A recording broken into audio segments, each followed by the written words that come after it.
There's been a lot of criticism of some of the banks today for not stepping in and providing more credit to Carillion. Briefly, why was that the case? Well, RBS was one of the banks involved. I mean, we do have significant loans out to Carillion.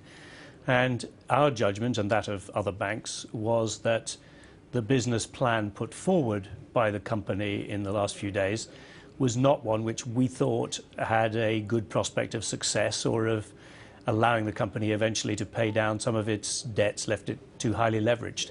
And obviously, with our shareholder interest in mind, and of course 70% of those shareholders are taxpayers, we have to be particularly sure, if we're going to put new money into a company, that we see a reasonable prospect of getting it back, and we did not see that prospect. So this would have been throwing good money after bad? That's the way we saw it. Very sad for the company, and very sad particularly for all the employees, and very worrying for the government agencies that have these contracts. But I think that just as the government is very hesitant about backing it, we cannot sensibly put our taxpayers' money through RBS and our other shareholders' money into something where we can't see any strong confidence of success.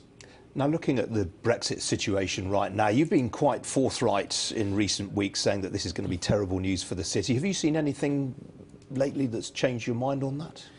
I think it will be difficult. There's undoubtedly a lot of resistance in city firms to moving. Individuals don't want to go. People like living in London. So if they can find a way of not moving people, they will.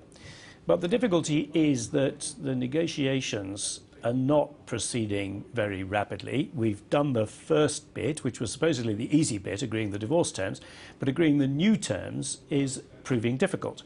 And the rhetoric of a Canada deal plus is not particularly reassuring in the city, because there is no significant financial services component in the existing deal with Canada. Quite, yeah. I mean, what sort of deal can the city realistically expect, do you think? It could be possible to add things to a Canadian starting point, if you like. There is, in fact, a financial services chapter in the Canadian deal, though it doesn't have a great deal of content.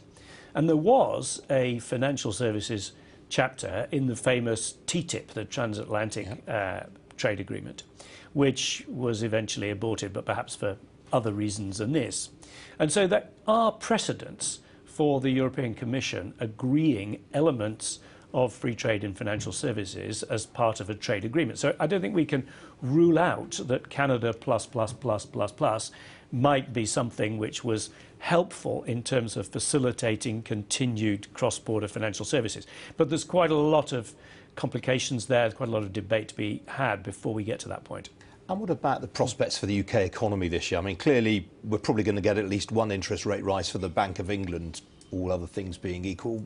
How's it looking from your point of view? I think it's light and shade. The light is that manufacturing looks pretty good. We're seeing a positive impact from two things. One, that the world economy is in actually a very good shape. This is as good as it gets. Pretty well everywhere in the world except Venezuela is growing.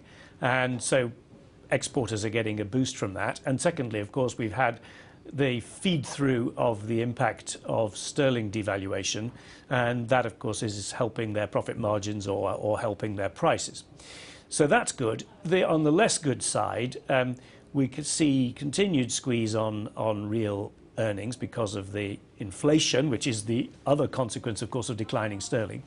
And so, as we can see from Christmas, retail sales not so great, and I think most people would forecast that retail sales will not be growing very rapidly. And of course, also we're seeing housing prices starting to fall in some parts of the country.